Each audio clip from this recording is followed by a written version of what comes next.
Assalamualaikum warahmatullahi wabarakatuh. Perkenalkan, nama saya Zinaulia Sofa. Saya di sini akan menjelaskan tentang biografi Tan Malaka. Tan Malaka memiliki nama asli yaitu Sultan Ibrahim, sedangkan nama Tan Malaka sendiri merupakan nama semi bangsawan yang didapatkan dari garis turunan ibu. Tan Malaka lahir pada tanggal 2 Juni 1897 di Sumatera Barat dan wafat pada tanggal 21 Februari di Jawa Timur. Kehidupan awal. Tan Malaka lahir dari sepasang suami istri yang bernama H.M. Prasad dan Rangkayu Sinah. Semasa kecilnya, Tan Malaka senang mempelajari ilmu agama dan pencaksilat. Pada tahun 1908, Tan Malaka didaftarkan ke Quick School atau Sekolah Guru Negara. Setelah lulus dari sekolah tersebut pada tahun 1913, ia ditawarkan gelar datuk dan seorang gadis untuk menjadi tunangannya.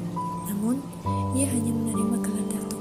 Gelar tersebut diterimanya dalam sebuah upacara tradisional pada tahun 1913.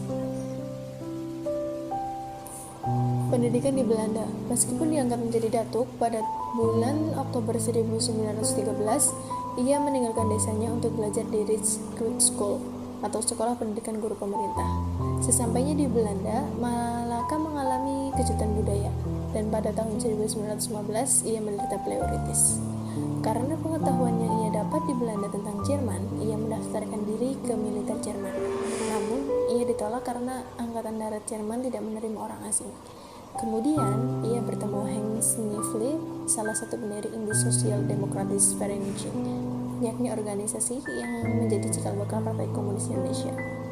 Ia lalu tertarik dengan tawaran Sniffle yang mengajaknya bergabung dengan Social Democratische Onderwijzers Vereniging atau Asosiasi Demokratik Sosial Guru. Lalu pada bulan November 1919, ia lulus dan menerima ijazahnya yang disebut Hulpakti. Mengajar. Setelah lulus dari STOV, ia kembali ke desanya. Ia kemudian menerima tawaran Dr.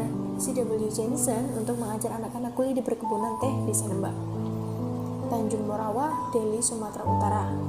Selain mengajar, Tan Malaka juga menulis beberapa propaganda subversif untuk para kuli yang dikenal sebagai Daily School. Ia juga berhubungan dengan ISTV dan terkadang juga menulis untuk media massa. Salah satu karya awalnya adalah Tanah Orang Miskin, yang menceritakan tentang perbedaan mencolok dalam hal kekayaan antara kaum kapitalis dan pekerja, yang dimuat di Headfridge World edisi Maret 1920. Ia juga menulis mengenai penderitaan para kuli kebun teh di Sumatera Pos. Selanjutnya, Tan Malaka menjadi calon anggota Volksraad dalam pemilihan tahun 1920 mewakili kaum kiri. Namun, ia akhirnya mengundurkan diri pada 23 Februari 1921 tanpa sebab yang jelas. Ia lalu membuka sekolah di Semarang atas bantuan Darsono, tokoh Sarekat Islam Merah. Sekolah itu disebut Sekolah Rakyat. Hidup membujang. Hingga akhir hayatnya, Tan Malaka dikabarkan tidak pernah menikah, tetapi ia mengakui pernah 3 kali jatuh cinta, yaitu ketika ia berada di Belanda, Filipina, dan Indonesia. Di Belanda, Tan Malaka dikabarkan pernah menjalin hubungan dengan gadis Belanda bernama Venus Truivenberg, mahasiswa kedokteran yang kerap datang ke kosnya. Sementara di Filipina, ia jatuh hati kepada seorang gadis bernama Charmaine, putri bekas pemberontak di Filipina dan rektor Universitas Manila.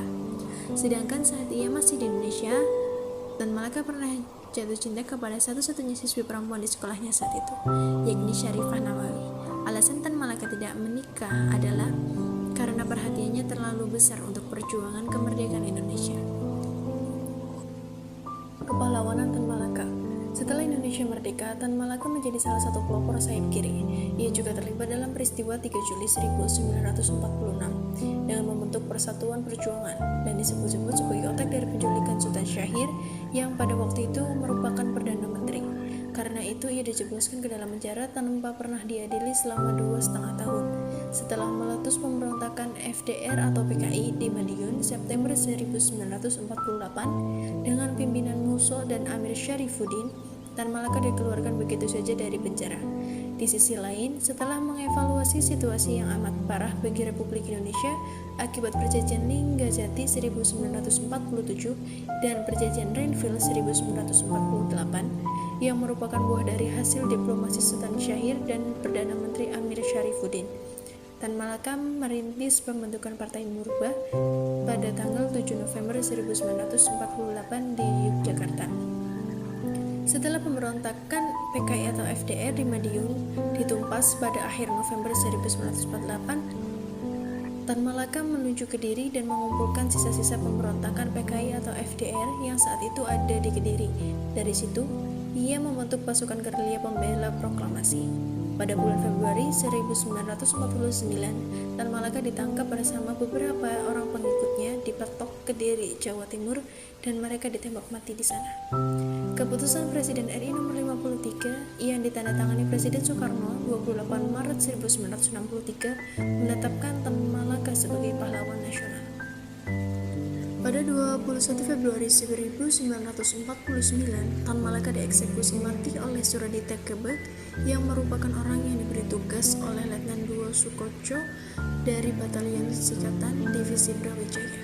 Setelah dieksekusi, Tan Malaka dimakamkan di tengah hutan dekat markas Sukoco.